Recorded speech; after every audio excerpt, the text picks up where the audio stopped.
마가복음 14장 66절부터 72절까지 제가 읽습니다.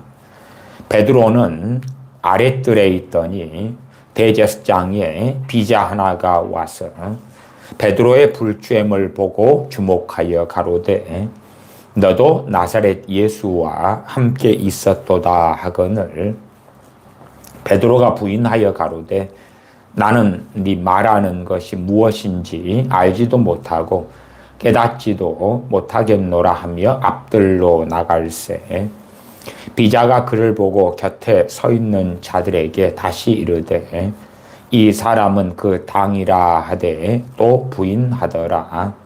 조금 후에 곁에 서 있는 사람들이 다시 베드로에게 말하되 너는 갈릴리 사람이니 참으로 그 당이니라. 베드로가 저주하며 맹세하되 나는 너희의 말하는 이 사람을 알지 못하노라 하니 닭이 곧 두 번째 울더라. 이에 베드로가 예수님께서 자기에게 하신 말씀 곧 닭이 두 번 울기 전에 네가 세 번 나를 부인하리라 하심이 기억되어 생각하고 울었더라. 아멘. 마태, 마가, 누가, 요한복음에서 주님의 순환 당하시는 것, 주님의 재판받으시고 또한 고난받으시고 십자가의 길을 걸어가시는 것이 가장 중요한 클라이막스인지는 우리가 다 알고 있습니다. 그럼에도 그 가운데 상당히 많은 초점과 비중을 두고 있는 내용 중에 하나가 베드로 사도가 주님을 세 번 부인하는 내용이 되어집니다. 우리는 인생을 살다 보면은 내가 왜 이랬을까? 우리의 실패, 우리의 허물, 우리의 잘못 때문에 소위 요즘 젊은 세대로 말하면 이불킥 자면서 누웠다가 과거를 생각할 때에 발로 이불을 차고 싶은 부끄러운 수치스러운 내가 왜 그렇게 어리석은 선택, 어리석은 일을 했을까? 그러한 것을 생각할 때가 있습니다. 어떤 면에서는 베드로 사도의 인생 가운데 가장 수치스럽고 부끄럽고 창피하고 누구에게나 드러내고 싶지 않은 그러한 과거의 일이 주님을 세 번 부인한 이 사건이 되어질 것입니다. 그럼에도 하나님께서는 합력하여 선을 이루시기 위하여 마태, 마가, 누가, 요한복음에 상당한 비중을 가지고 베드로 사도가 주님을 부인하는 것을 기록하고 있습니다.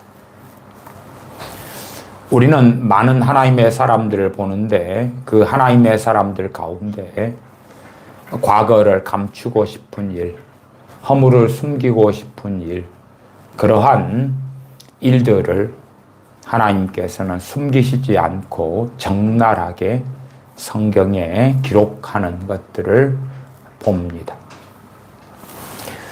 노아라는 하나님의 사람은 대홍수 이후에 술을 마신 다음에 벌거벗고 누워있고 그리고 그때에 둘째 아들 함이 와서 아버지의 술 마시고 술 취하여 벌거벗고 누워 자는 것을 보고 그의 형제들에게 아버지가 이만약시하더라 하는 그러한 아버지의 권위가 실추되는 아버지의 부끄러움이 드러나고야만은 그러한 일이 있었는데 그 일을 감추시지 않고 드러내시는 겁니다. 엘리야 선지자가 450대 1로 바알 선지자와 싸워 승리하고 그 놀라운 제사, 말하자면은 그 제사에 물을 쏟아붓고 그러면서 하나님께 450대 1로 홀로 기도하며 엎드렸을 때에 하늘에서 불이 내려서 그 제단을 불사르는 놀라운 응답을 받는 것, 그리고 하나님께 기도하여 3년 반 기근에 비가 폭포수같이 쏟아지는 그 놀라운 역사. 그러나 이세벨이 죽이겠다 할 때에 도망하고 로뎀나무 아래에 앉아서 죽기를 구하는 그러한 장면. 그러한 것은 죽음을 보지 않고 승천한 엘리야 선지자. 또한 주님께서 변화산에 오르셨을 때에 그 엘리야 선지자가 주님을 배우러 왔는데 그럼에도 그러한 것은 삭제되기를 원했던 장면이 되겠지요. 하나님의 마음에 합한 사람 다윗의 뒤를 이어서 왕좌에 앉으시는 주님. 그러나 다윗의 주님 되시는 우리 주 예수 그리스도. 참으로 그 다윗의 많은 시편들이 성경에 기록되어 있는 것을 우리는 보고 또한 다윗의 기도, 다윗의 찬양, 우리는 그것을 통하여 하나님께서 말씀하시는 것들을 보고 압니다. 그럼에도 하나님의 사람 다윗의 밧세바와의 간음 사건, 또한 밧세바와 간음한 다음에 바가 임신을 하였기 때문에 그것을 숨기려고 그의 남편 우리아를 불러오는 일. 그러나 우리아가 자신의 아내와 동침하기를 거절하고 다시 전쟁터로 나아갔을 때에 자신의 간음 사실을 숨기고 덮기 위하여 우리아를 도살하고야 맙니다. 가장 위험한 전쟁터 안에 죽을 수밖에 없는 자리 속에 집어넣으라는 명령을 하지요. 그래서 우리아, 밧세바의 남편 우리아를 다윗 왕은 죽입니다. 그리고 겉으로 볼 때의 합법적인 것처럼 과부가 된 그 밧세바를 취하지요. 거기에서 난 자식은 하나님의 진노 속에 죽고 솔로몬이 태어나고 그 외에도 여러 자녀들이 밧세바 사이에 태어나는 것을 우리는 압니다. 그러한 다윗 왕의 숨기고 싶었던 죄악된, 허물된, 패배한 그러한 사건들이 적나라하게 기록되어 있습니다. 또한 다윗 왕이 했던 인구조사도 그렇습니다. 인구조사를 통하여 하나님의 진노가 임했지요. 그리고 그 결과로 하나님의 백성 이스라엘에게 하나님의 진노 때문에 많은 사람들이 하나님의 손에 잡혀서 연병으로 죽어나가는 것을 봅니다. 다윗 왕은 단식하지요. 어쨌든 그러한 다윗 왕의 인구조사는 좀 복잡하고 어려운 이야기여서 저는 여러 시간 그에 대하여 설교한 바가 있습니다. 그럼에도 어찌되었던 이 사단의 충동 때문에 다윗 왕은 넘지 않아야 될 선을 넘으면서 인구조사를 하게 됩니다. 그러한 사건도 구약 성경에서는 꽤 비중 있게 다루어지는 사건이 되어집니다. 하나님의 사람들의 그 처절한 실패들, 또한 넘어짐들, 그러한 일들이 곳곳에 나와 있지요. 욥기를 보면 하나님의 사람 욥, 자녀들이 죽고 재산이 다 사라지고 육신은 병들고 그럼에도 하나님을 원망하지 않았던 하나님의 사람 욥. 그러나 이제 그의 세 친구들의 비난과 정죄 속에서 죽기를 구하는 태어난 것을 한탄하고 탄식하는 그러한 욥. 그러한 욥의 한편으로의 좌절이죠. 한편으로의 허물이죠. 하나님과 변론하리라 하는 욥. 막상 전능하신 아버지 하나님께서 욥에게 임하셔서 그와 변론하실 때에 회개하는 욥. 그러한 내용들이 자세하게 적나라하게 기록되어져 있습니다. 왜 그러겠습니까? 진실한 하나님의 사람이라도 허물지고 넘어지고 실패하고 패배하는 일들이 많기 때문에 그렇습니다. 완벽하고 퍼펙트한 삶을 우리가 산다면 얼마나 좋겠습니까? 패배하지 않는 삶을, 허물이 없는 삶을, 혹은 주님을 믿은 다음부터는 믿음이 성장하고 자라며 승승장구하며 넘어지지 않으며 침륜에 빠지지 않는 삶을 사는 것은 얼마나 멋지겠습니까? 그러나 실상은 그렇지 아니한 사람들이 대부분이기 때문에 이 하나님의 사람들의 실패와 패배를 그대로 기록해 놓습니다.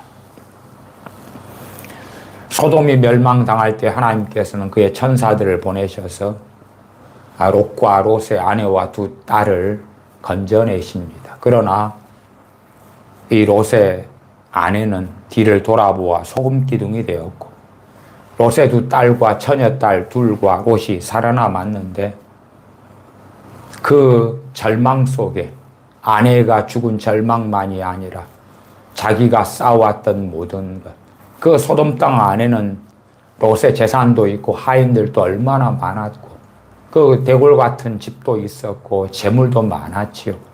그 모든 것이 다 사라지고 무너졌지요. 롯의 사위들도 죽임당하고, 그 끔찍한 일들 속에서 롯은 술 마시고 그리고 잠들고야 맙니다. 물론 그 술을 두 딸들이 먹인 사실이 있지요. 그러나 롯이 그와 함께 있기 때문에 술 취하고 잠들었을 때에 롯의 두 딸들은 아버지와 동침을 합니다. 그리고 자식을 낳지요. 그러한 끔찍한 사건도 의인 롯에게 의인 롯이 의로운 심령이 상하니라 하는 그 하나님의 사람 롯에게 벌어지는 비극에 속하기도 합니다. 그러한 것도 숨기지 않고 성경은 명확하게 기록하지요. 다윗의 자식들에게 벌어지는 끔찍한 비극들, 그러한 것들도 자식이 자식을 죽이는, 자식이 또 다른 이복, 그러한 동생을 강간하는, 그리고 자식들 간의 유혈 분쟁이 벌어지는, 심지어는 그 사랑했던 아들 압살롬은 아버지의 왕위를 찬탈하고 아버지를 죽이려고 반란을 일으키는, 그리고 도망자가 되어서 도망가는 다윗 왕, 그리고 비극적으로 상수리 나무에 걸려서 죽는 압살롬, 그 압살롬 때문에 압살롬아 하고 통곡하는 다윗 왕 등등, 그러한 사건을 보는 것은 어려운 일이 아닙니다. 왜냐하면 참으로 성경에 많이 나와 있기 때문에 그렇습니다. 또한 부활하신 다음에 도마 사도도 그러합니다. 도마 사도가 부활하신 주님에 대한 증언을 하는 다른 사도들의 말을 믿지 않지요. 주님께서는 십자가의 길을 걷기 전에 이미 도마 사도를 비롯한 사도들에게 내가 죽은 다음에 부활할 것이다 누누이 말씀하셨어도 그 부활하신 주님의 말씀을 믿지 않고 주님의 부활하신 주님을 배운 그러한 사도들의 증언에도 의심합니다. 그래서 내가 그 옆구리에 손을 넣어봐야 되겠고 그 못자국 난 곳을 만져봐야지만이, 그래야지만이 나는 믿겠다 할 때에 주님께서 도마 사도가 있을 때에 부활하신 주님께서 찾아오시지요. 도마 사도에 의심하는 도마 사도의 한편으로 가장 숨기고 싶은, 덮고 싶은 그러한 허물, 그러한 어리석음, 실패. 또한 오늘 본문은 베드로 사도가 주님을 부인하는, 마태복음을 보아도 마가복음, 누가복음, 요한복음을 보아도 적나라하게 나와 있는 그러한 베드로 사도가 주님을 부인하는 사건. 심지어는 세 번째는 마가복음 14장 71절에 베드로가 저주하며 맹세하되 나는 너희의 말하는 이 사람을 알지 못하노라. 세 번째 주님을 부인할 때는 저주하면서 맹세하기까지 했다. 아마 일반적으로는 그런 것 같습니다. 내가 정말로 저 나사렛 예수라는 이를 모른다. 내가 안다면 나는 하나님의 저주를 받아 마땅하다. 하나님의 이름으로 내가 맹세한다. 나는 내가 나사렛 예수라는 분을 안다면 나는 저주받을 것이다. 이런 식의 맹세였지 않나. 그리고 하는 저주였지 않나 싶습니다. 과거에 참 우리 믿는 사람들 가운데서도 제가 아는 분들 가운데서도 버젓이 거짓말을 하면서 때로는 거짓말을 주장하면서 내 말이 거짓말이면 내가 하나님의 저주를 받을 것이다 했던 사람들을 저는 압니다. 그리고 또한 그들에게 끔찍한 저주가 임하는 일도 있었더랬습니다. 그러한 정말 뻔뻔한 완악한 그러한 거짓말, 그러한 저주, 자신에게 거는 저주가 되겠죠. 물론 우리는 이러한 것에서 베드로 사도가 자유케 되었음을 압니다. 또한 주님께서 베드로 사도를 회복시키셨던 것을 압니다. 물론 저는 그렇게 말씀을 드리겠습니다. 실패하고 패배한 모든 그리스도인 혹은 그리스도인이었던 사람을 주님께서 회복시키시느냐? 그건 아니다. 그건 아니다는 것은 우리는 다 압니다. 그럼에도 회복시키시는 주님. 그럼에도 회복시키시는 주님. 그래서 제가 앞에 노아, 또한 욥, 엘리야 선지자, 롯, 도마 사도, 이 베드로 사도, 이런 등등의 이야기, 하나님의 마음에 합한 사람 다윗의 이야기를 얼마간 하기도 했습니다. 왜냐하면 하나님께서는 또한 우리 주 예수 그리스도께서는 우리를 회복시키시기 때문에 그렇습니다. 한편으로는 우리는 완벽하지 않고 완전 무결하지 않기 때문에 넘어지지 않아야 하지만 그럼에도 넘어질 때가 있더라. 이 최고의 하나님의 사람들, 엘리야 선지자가 로뎀나무 아래에 앉아서 죽기를 구하는 것 같은 그러한 절망 속에 들어가는 때, 하나님의 사람 모세도 실상은 그러하지요. 하나님, 내가 이 백성을 낳았습니까? 하나님, 내가 이 백성을 낳았습니까? 그렇지 않은데 내가 어떻게 이 백성을, 이 원망하고 완악한 백성과 함께 합니까? 내가 짐을 지는 것이 너무 힘듭니다. 나는 감당하지 못합니다. 물론 맨 처음에 하나님께서 모세를 이스라엘 백성의 지도자로 부르셨을 때에도 모세는 가기를 싫어했습니다. 심지어 그의 자녀들을 할례를 베풀지 않았기 때문에 하나님과 충돌하고 하나님께서는 모세를 죽이려고도 하셨습니다. 그때에 모세의 아내 시보라가 날카로운 돌을 취하여 아들들에게 할례를 베풀고 당신은 피난편이다. 그리고 모세는 살아나기도 했습니다.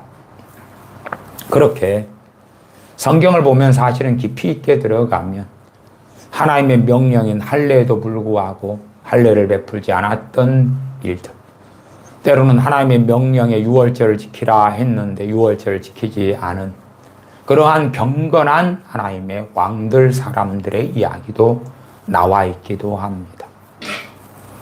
히스기야 왕의 절망과 탄식도 있지요. 히스기야 왕이 왕위를 이은 다음에 그런 다음에 아수르를 섬기지 않겠다. 그리고 조공 바치는 것을 관둡니다. 그때에 아수르는 쳐들어오죠. 그래서 히스기야 왕이 잘못했다고 빌면서 그러면서 모든 걸 당신의 뜻대로 하겠다 하지요. 그러면 아수르 왕은 요청하는 조공이 있습니다. 그것은 은 300달란트, 은 30달란트를 내놓아라 하는 것입니다. 그래서 히스기야 왕은 성전 기둥에 있는 금을 다 벗기고 성전 문에 입혀진 금도 다 벗기고 성전이나 왕궁에 있는 금이나 은을 다 모읍니다. 다 모아요. 그래서 아수르 왕이 명한 은 300달란트, 금 30달란트를 모았느냐? 그렇지 못하죠. 그 양이 충분하지 못했습니다.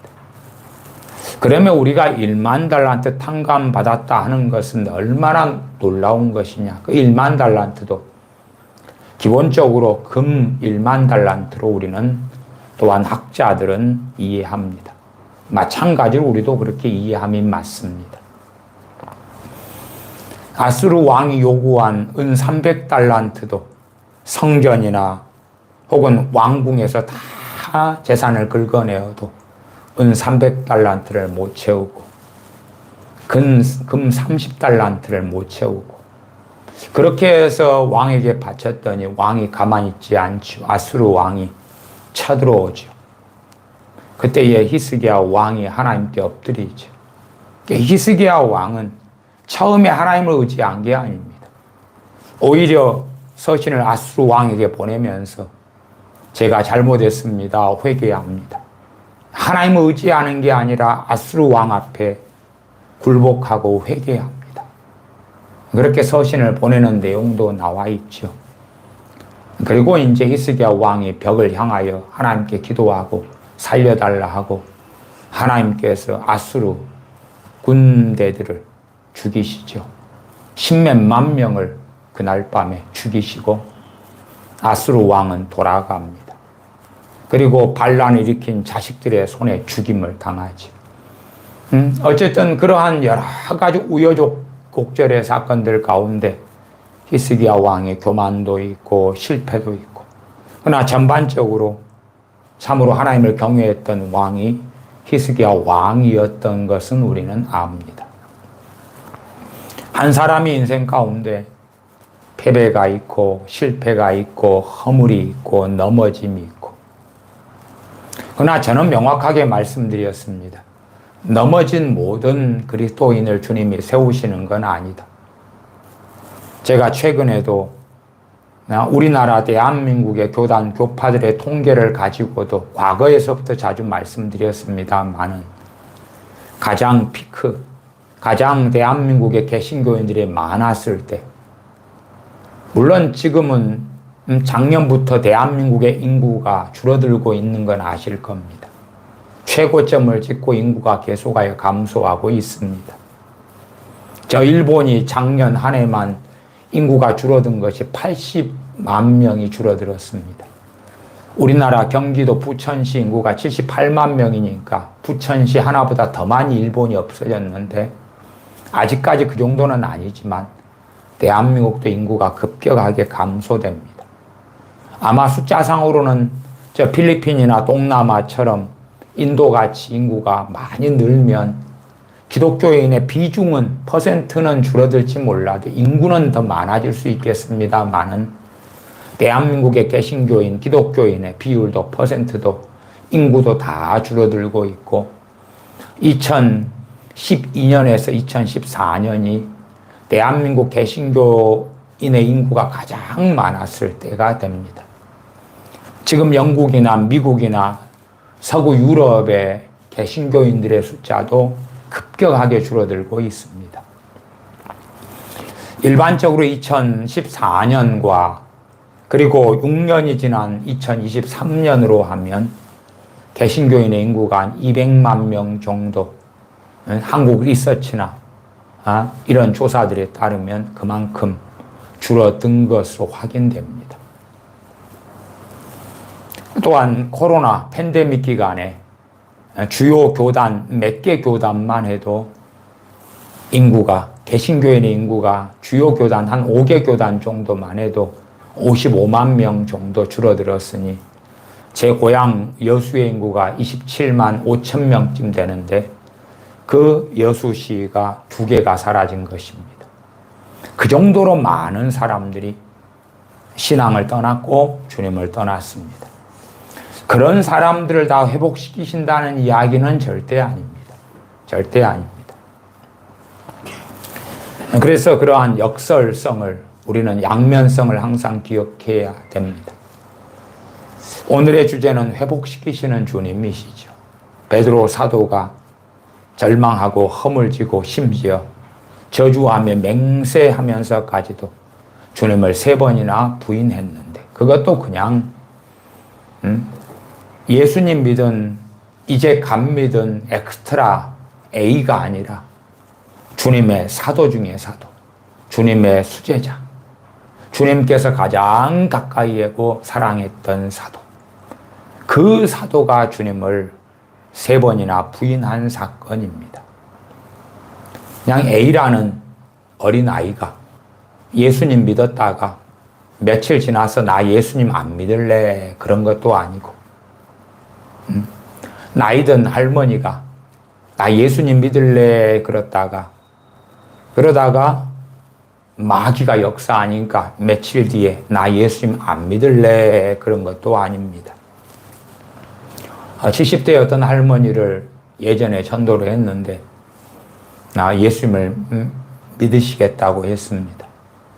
그리고 이제 믿기 시작했습니다. 그러다가 원체 그분은 남녀 호랑개교를 40년을 하셔서 마귀 역사가 너무 강했거든요. 귀신 이리 잡아뜨리고 저리 잡아뜨리고 이런 고통 저런 고통을 주니까 얼마 뒤에 제게 말씀하시더라고요. 나 예수님 안 믿을래요. 안 믿을래요. 그러나 어쨌든 여차여차해서 계속 믿게 되고 마귀 역사는 떠나가고 성령 충만을 받으시게 되고 그 다음에 이제 그분이 80 몇 살에 돌아가실 때까지 주님 잘 믿고 저희 교회 집사님으로 잘 믿고 사시다가 돌아가셨습니다. 그렇게 말씀도 잘 모르는 분이 전도만 받고 주님 믿겠습니다 하다가 얼마 지나서 사단 마귀 역사 때문에 안 믿을래요.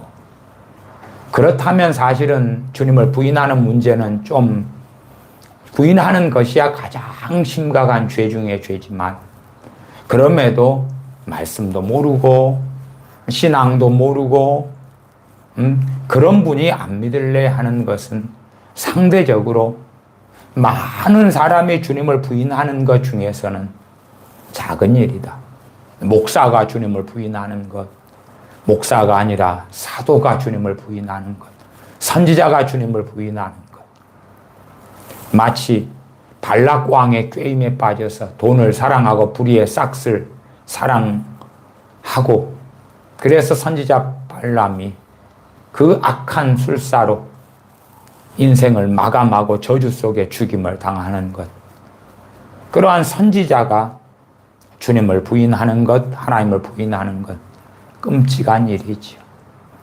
그런데 사도 베드로도 마찬가지였습니다. 그러나 주님께서는 그를 회복시키십니다. 모든 믿었던 사람, 믿는 사람의 주님을 부인할 때 회복시키시는 건 아닙니다. 그건 누누이 우리는 다 알고 있습니다. 그렇다면 발람 선지자도 회복시키셨겠지요. 그런 건 아니었다. 데마가 세상을 사랑하여 떠났다고 사도 바울은 이야기하죠. 그를 회복시키시는 건 아니었다. 오히려 히브리서 2장은 뭘 말씀합니까? 너희가 들은 바를 흘러 떠내려 가지 않도록 삼가 주의하라, 조심하라. 그렇지 않으면 공변된 보응을, 공정한 하나님의 진노와 보응을 받게 될 것이다. 경고하지. 오히려 주님을 부인하지 말고 주님을 떠나지 말고 돈을 사랑하여서 돈을 사랑함이 일만 악의 뿌리가 되나니 돈을 사랑하는 자들이 미혹을 받아 믿음에서 떠났느니라. 그렇기 때문에 그렇게 하지 말라고 경고하는 무수히 많은 말씀들을 우리는 발견하지. 최근에도 그에 대하여 디모데 전서나 혹은 디모데 후서, 히브리서 등을 가지고 3시간을 이어서 설교한 적도 있습니다. 또한 배교에 대하여 20시간 이상의 말씀을 가지고 다루기도 했습니다. 그러면 어떤 사람을 회복할 것이냐, 어떤 사람이, 그래서 우리 하나님의 사람 다윗도, 또한 이런 베드로 사도도, 도마 사도도, 그리고 의인록 같은 경우도 하나님의 마음에 합한 다윗이나 많은 하나님의 사람들의 허물과 넘어짐과 패배 속에, 또한 우리가 이 복음서 가운데 정말 놀라운 하나님의 사람, 주의 오실 길을 예비하라 명령받고 온 그 사람, 그 사람이 오기 전에 이미 예언된 사람, 엘리야의 심령을 가지고 올 것이다 예언된 그 사람, 세례 요한 선지자, 세례 요한 선지자, 침례 요한의 패배에 대하여 알지요. 왜? 그는 주님을 증거하러 왔는데 헤롯 왕에게 잡혀서 감옥에 있을 때에 제자들을 보내어 주님께 오히려 묻습니다. 오실 그이가 당신이니까. 하나님의 사명을 받아서 주님을 증거하러 왔는데 보라, 세상 죄를 지고 가는 하나님의 어린 양이로다. 그렇게 증거했던 세례 요한, 선지자 요한, 모태에서부터 성령 충만을 받았던 선지자 요한, 그러나 감옥에 갇힌 다음에, 그리고 죽임 당하기 얼마 전에 그는 주님에 대하여 의심에 사로잡힙니다. 그의 제자들을 보내서 오실 그이가 당신이니까. 나는 당신이 메시아라고 증거했는데 정말 메시아 맞습니까? 정말 그리스도 맞습니까? 좀 내게 확신을 주십시오. 침례 세례자 요한의, 선지자 요한의 그 패배, 그 낙담, 그 좌절. 그러나 성경은 그것을 감추지 않고 그대로 다 드러냅니다. 그만큼 우리는 연약하지. 그만큼 우리는 부족합니다. 그만큼 우리는 넘어지기 쉽다, 그 말이에요.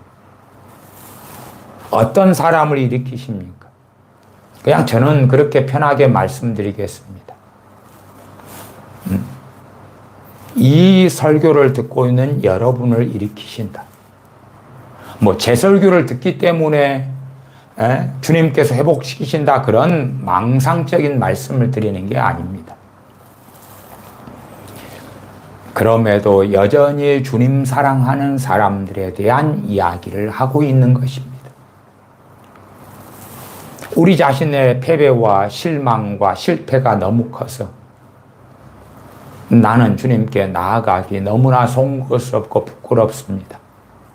나 같은 이 실패한 자, 나같이 허물진 자, 나같이 어리석은 자가 주님께 다시금 나아가도 되겠습니까? 너무 부끄러워서, 너무 진 죄가 커서, 너무 잘못한 것이 많아서, 심지어는 잘못한 것이 한 번도 아니고, 한 번 했다가 패배하고 넘어지고, 2번 하고, 3번 하고, 5번 하고, 7번 하고, 이제는 송구스럽고 면목이 없어서 주님께 용서해달라고 하기도 부끄럽습니다. 그러나 주님 사랑하는 여러분이라면 주님께서는 여러분을 100번도 1000번도 10,000번도 일으키실 것이다. 대한민국에 무수히 많은 사람이 코로나 팬데믹이나 혹은 2017년, 2014년 이후에 주님을 등지고 떠났습니다. 물론 그 가운데 상당한 숫자는 진실한 그리스도인이기 이전에 아마 종교인들도 꽤 많이 섞여 있었을 것이다, 그렇게는 생각하기도 합니다만은 그 가운데 주님 믿는 사람도 많았습니다. 그러나 주님 믿는 사람들 가운데 주님을 사랑하는 사람이 있고 그렇지 않은 사람이 있습니다.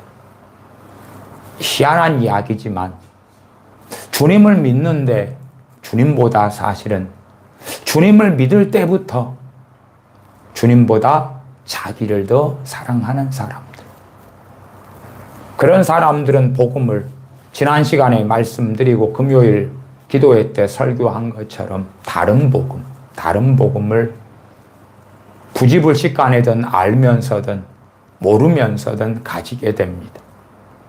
자기 복음이죠. 자기 영광을 위한 복음이죠.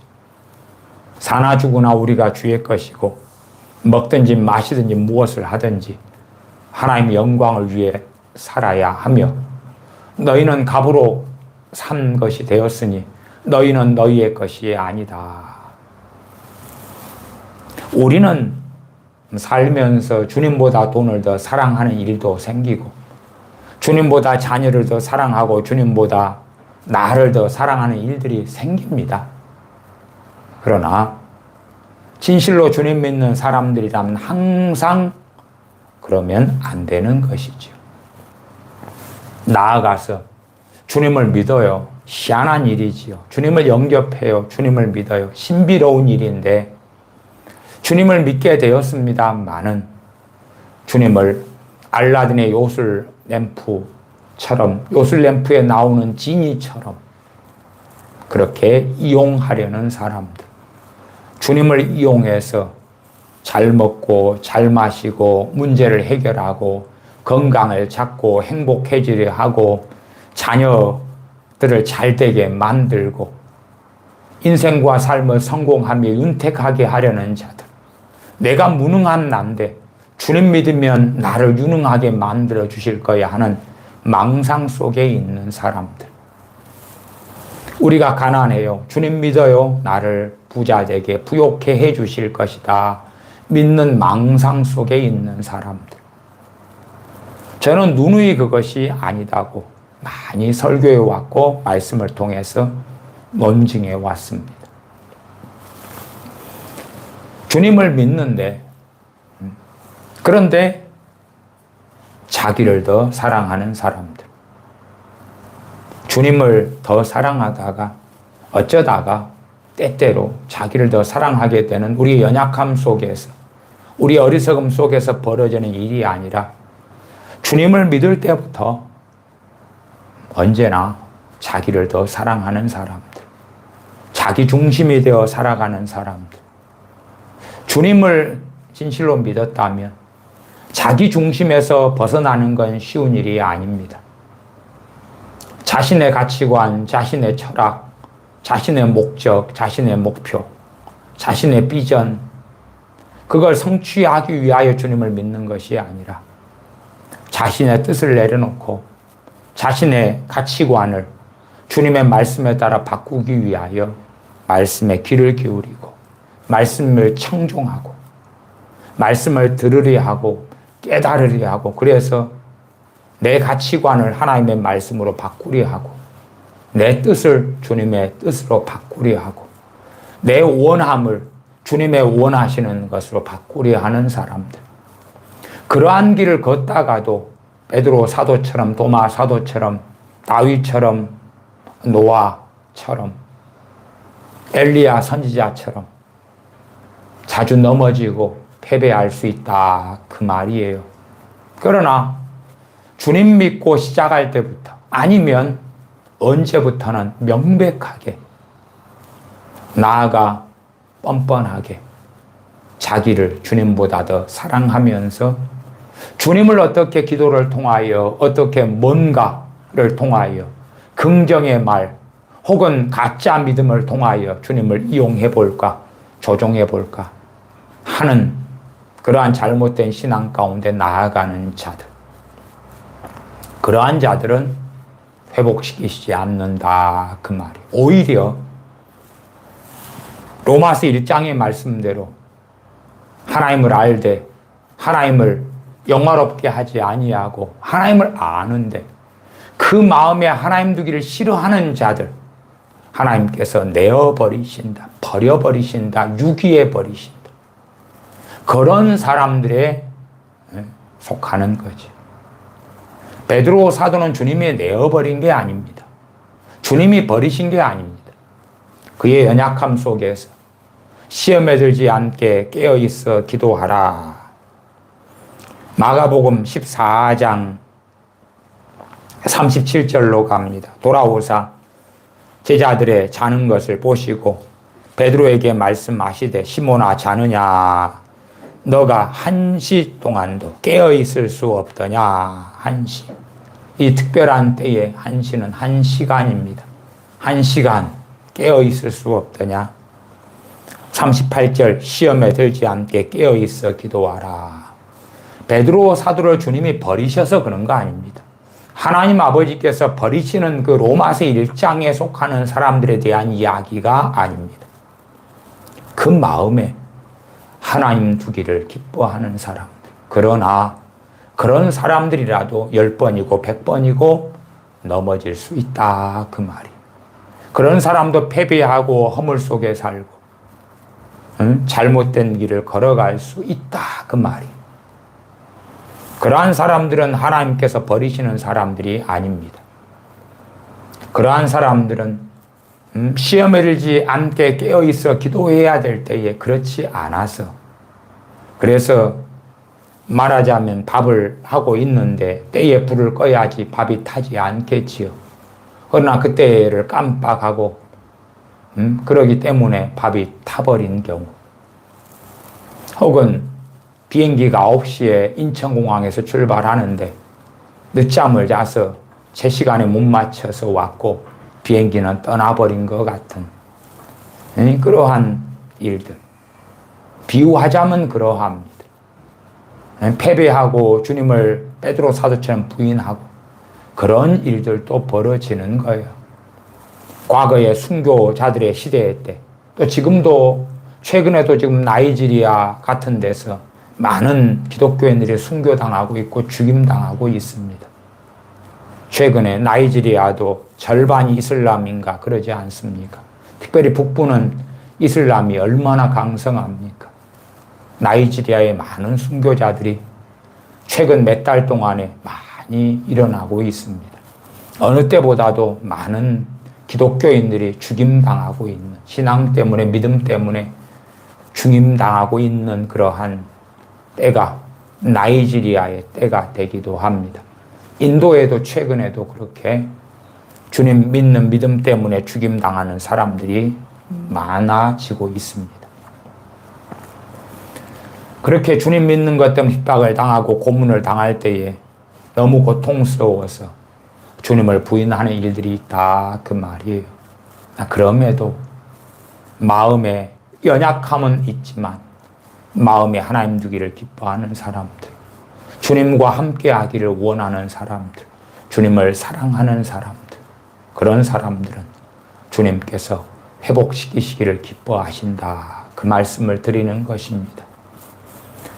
대한민국의 최근 근래 6년, 7년 사이에 200만에 가까운 사람들이 신앙에서 떠나갔지만 그 가운데 어떤 사람들은 돌아오고 주님 앞에 설 수 있을 것이냐 할 때에 주님을 사랑하는 사람들, 주님을 기뻐하는 사람들, 주님을 마음에 두기를 원하는 사람들, 자기보다, 때때로 자기보다, 주님보다 자기를 더 사랑할 때가 있고 때때로 돈을 더 사랑할 때가 있지만 그럼에도 다시금 그 허물 속의 죄악 가운데 돌이켜 회개하며 주님을 찾는 사람들, 기꺼이 100번이든 1000번이든 심지어 10,000번이라도 회복시키시를 기뻐하신다. 그 말입니다. 형제가 죄를 범하거든 7번까지 용서해 주리까. 그렇게 제자로부터, 사도로부터 질문을 받을 때에 베드로 사도가 물을 때에 아니다, 70번씩 7번까지라도 용서하라. 최소한 주님께서는 70번씩 7번까지라도 용서하시는 주님이시기 때문에 주님께서 나를 본받으라 말씀하시고 나를 따라오느라 말씀하시는 것을 우리는 압니다. 어떤 사람을 회복시키십니까? 그래서 요한복음 21장에 그러합니다. 부활하신 주님을 배운 다음에도 베드로 사도는 이 과거의 망령에 사로잡혀 있습니다. 마가복음 14장 66절부터 72절까지 다시 읽어갑니다. 베드로는 아랫뜰에 있더니 대제사장의 비자 하나가 와서, 비자는 계집종을 비자라 그럽니다. 계집종 하나가 와서 베드로의 불쬐음을 보고 주목하여 가로되 너도 나사렛 예수와 함께 있었도다 하거늘 베드로가 부인하여 가로되 나는 내 말하는 것이 무엇인지 알지도 못하고 깨닫지도 못하겠노라 하며 앞들로 나갈새 비자가 계집종이 그를 보고 곁에 서 있는 자들에게 다시 이르되 이 사람은 그 당이라 하되 또 부인하더라. 조금 후에 곁에 서 있는 사람들이 다시 베드로에게 말하되 너는 갈릴리 사람이니 참으로 그 당이니라. 베드로가 저주하며 맹세하되 나는 너희의 말하는 이 사람을 알지 못하노라. 저주하며 맹세합니다. 저주하며 맹세해요. 너무나 연약하고 시험에 들지 않게 깨어있어 기도했어야 할 때에 그렇지 않은 그러한 일 때문에 그는 주님을 부인하게 됩니다. 아마 주님을 안 부인하려면 주님께서 잡혀가시고 끌려가신 이러한 대제사장의 집들에 들어가지 않았으면 되었겠지요. 멀리서 지켜보고 있었다면 이러한 부인까지는 안 했을 거지만 실상 주님을 사랑했기 때문에 주님께서 어찌 되시는가 보려고 이 무섭고 떨리지만 불안하지만 이 두려운 자리 속에 가서 살펴보고 있었던 상황이고 그러한 것이 베드로 사도에게는 또한 함정이 되기도 했습니다. 71절 베드로가 저주하며 맹세하되 나는 너희의 말하는 이 사람을 알지 못하노라 하니 닭이 곧 두 번째 울더라. 이에 베드로가 예수님께서 자기에게 하신 말씀 곧 닭이 두 번 울기 전에 너가 세 번 나를 부인하리라 하심이 기억되어 생각하고 울었더라. 요한복음 21장을 보겠습니다. 요한복음 21장입니다.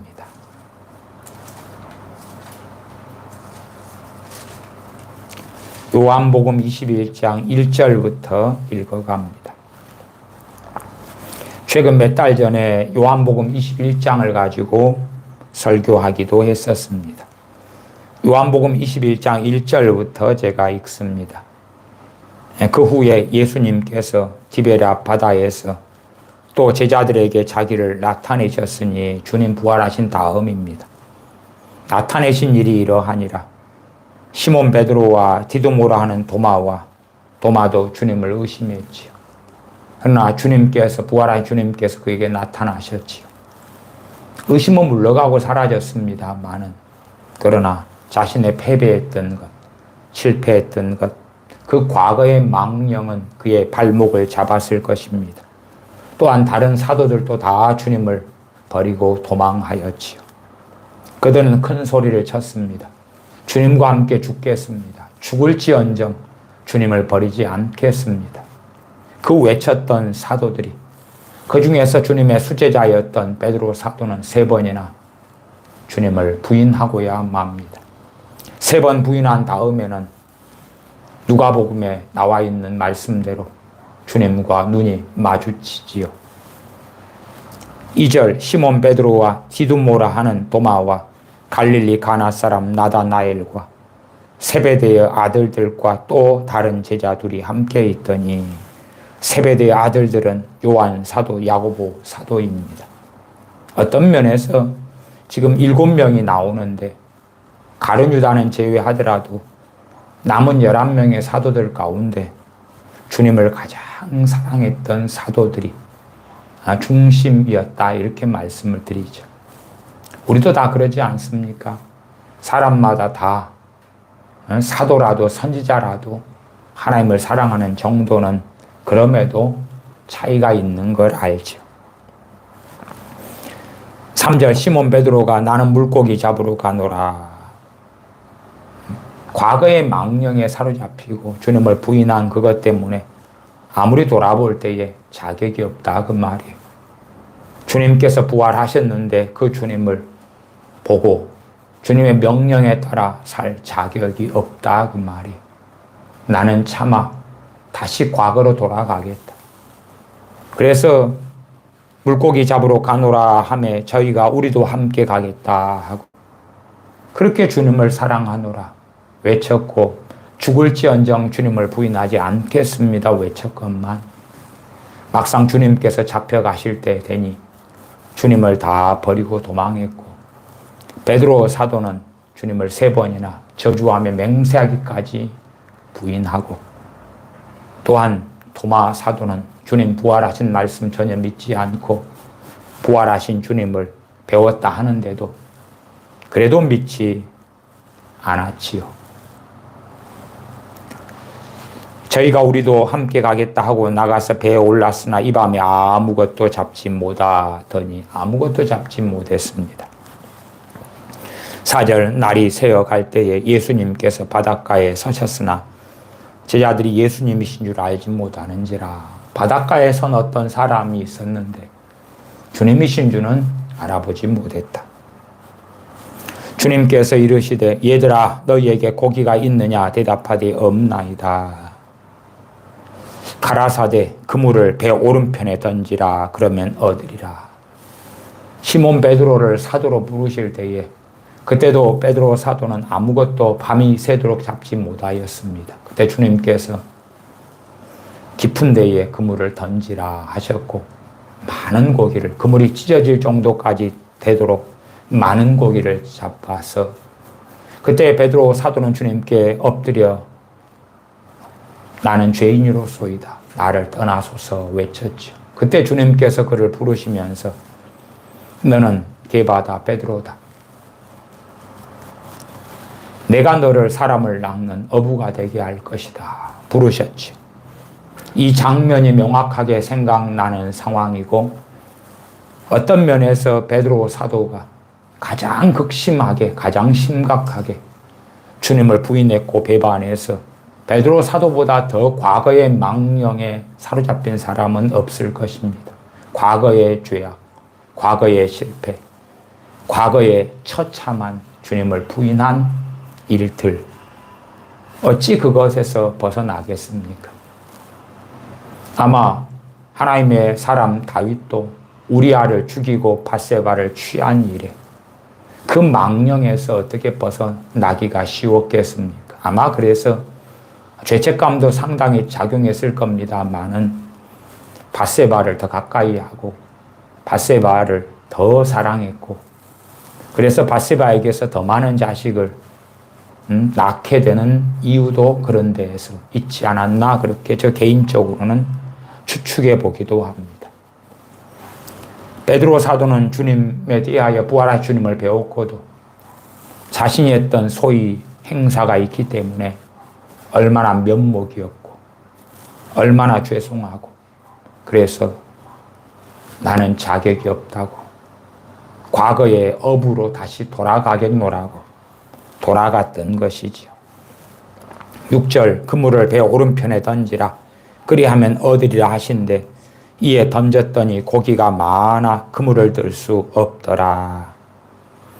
예수님의 사랑하시던 그 제자가 요한 사도입니다.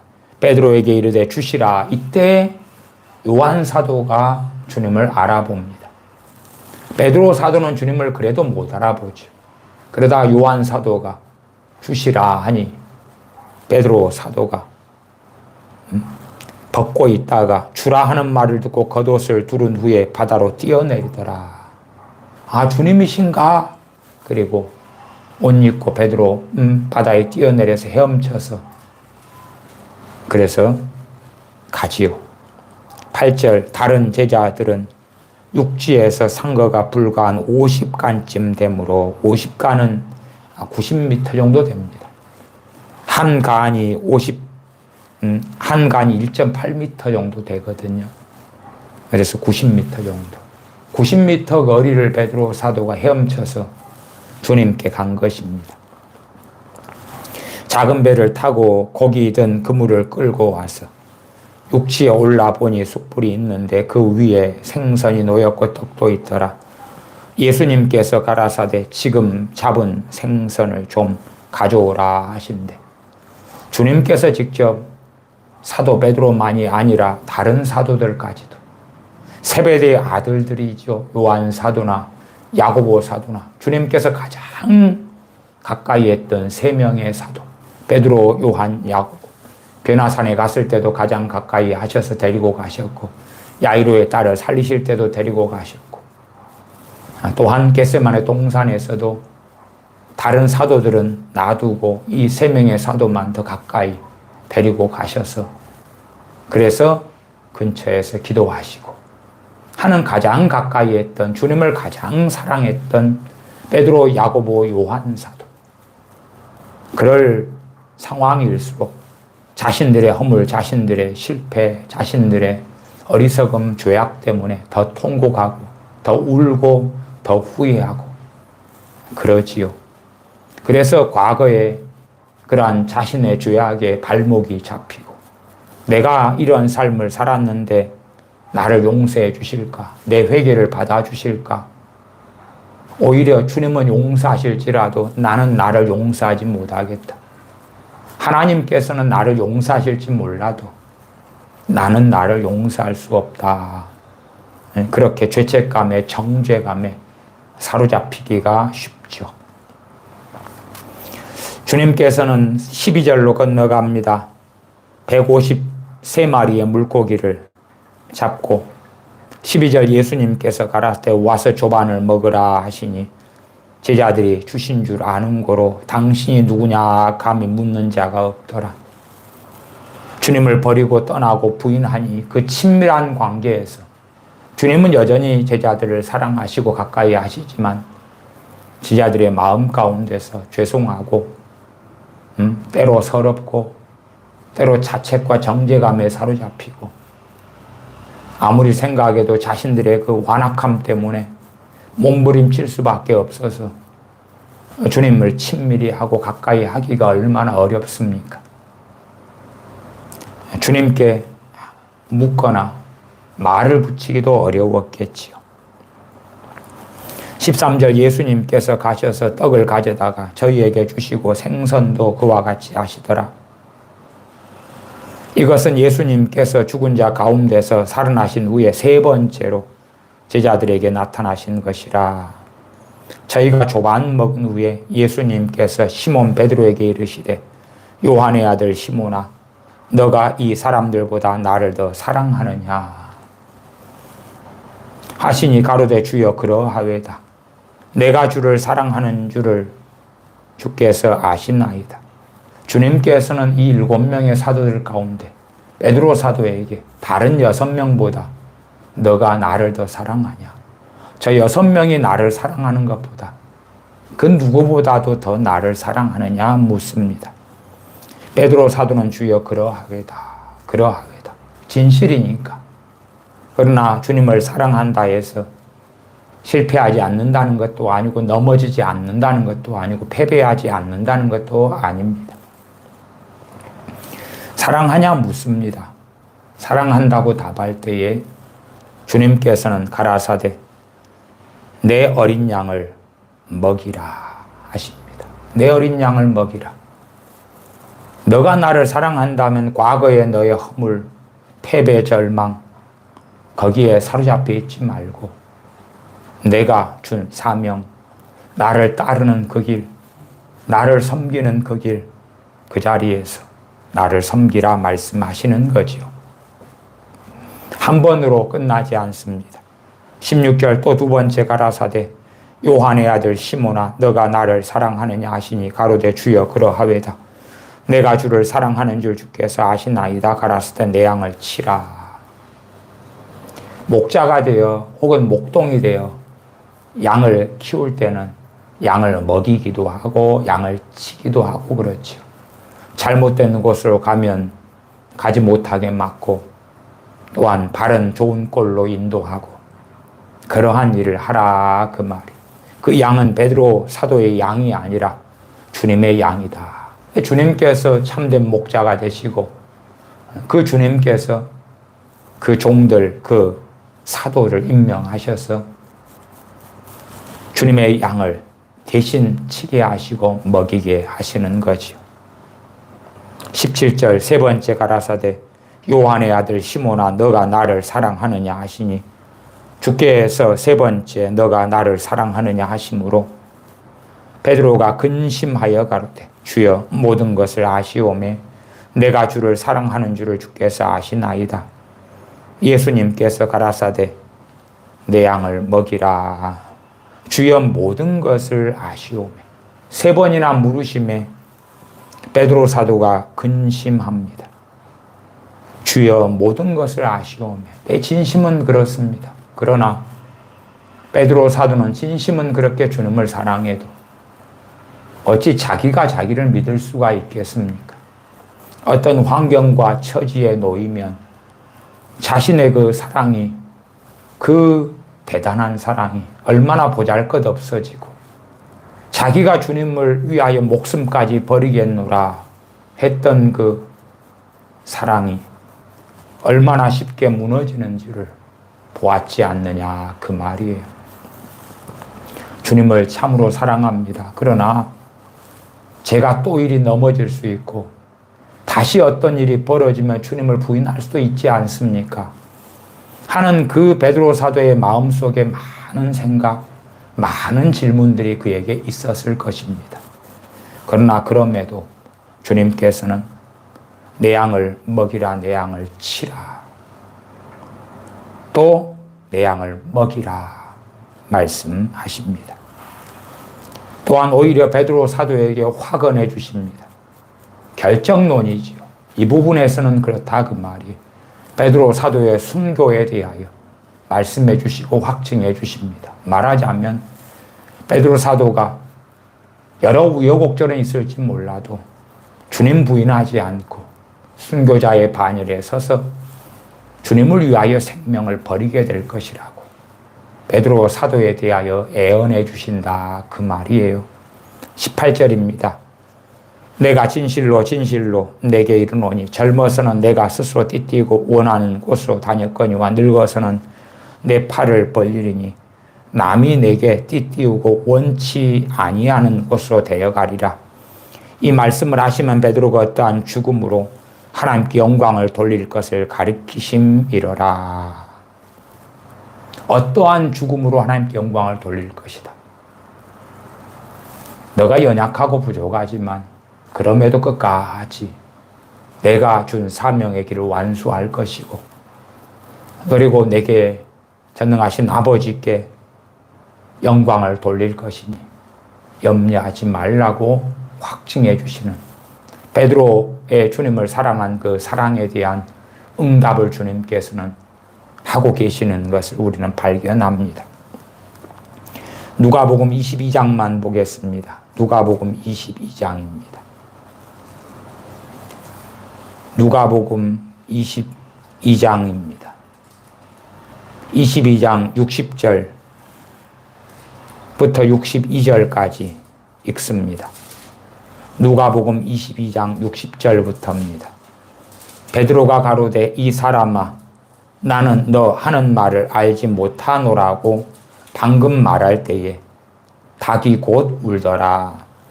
주께서 돌이켜 베드로를 보시니 베드로가 주의 말씀 곧 오늘 닭 울기 전에 너가 3번 나를 부인하리라 하심이 생각나서 밤에 밖에 나가서 심히 통곡하니라. 61절에 보시면 주께서 돌이켜 베드로를 보시니 베드로 사도가 주님을 3번 부인할 때에 주님께서 그때에 베드로 사도를 보시는 장면이 누가복음 22장 61절에는 나와 있습니다. 주님과 눈이 마주치지요. 그 베드로 사도를 주님께서는 사랑하셨기 때문에 또한 연민하셨고 그래서 베드로 사도를 회복시키시기를 기뻐하셨다. 주님을 사랑하는 사람들은 여러 인생사의 우여곡절이 있고 실패가 있고 패배가 있을지라도 다시금 과거의 망령에 사로잡히기보다도 주님 사랑 의지하여 주님의 그 극진하신 사랑 의지하여 주님의 십자가의 공로 의지하여 다시금 아버지께 나아가십시다. 다시금 주님의 그 사랑 붙잡고 우리가 주님 사랑하는 그 사랑은 자주 무너지지만 주님께서 우리를 그 은혜로 그 십자가의 공로로 사랑하시는 그 사랑 의지하여 아버지께 나아가서 마침내 아버지의 나라에 설 소망을 붙잡고 살아가십시다. 주님께서 베드로 사도를 회복시키신 것처럼 주님을 사랑하는 사람들을 내버려 두지 아니하시고 마음에 하나님 두기를 기뻐하는 사람들을 버려두지 아니하시고 패배 가운데 죄악 가운데 절망 가운데 일으켜 세워주실 것입니다. 기도하겠습니다. 우리의 많은 허물 속에 우리의 많은 어리석음 속에 그 가운데 우리를 버려두지 아니하시고 우리의 중심을 살피보시는 주님께서 우리의 중심을 헤아리시는 전능하신 아버지께서 아버지 하나님 사랑하고 찾는 사람들 외면하지 않고 주님 사랑하는 사람들 외면하지 않고 다시 회복시키시는 것을 믿고 압니다.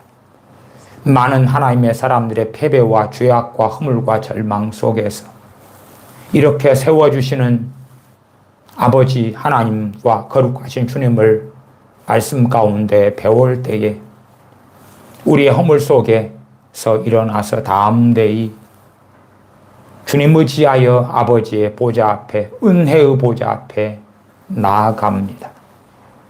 믿음을 가지고 나아가오니 우리를 기쁘게 받으시고 우리의 허물을 용서하시고 우리를 새롭게 하여 주시옵소서. 우리 주 예수님의 이름으로 기도하옵나이다. 아멘.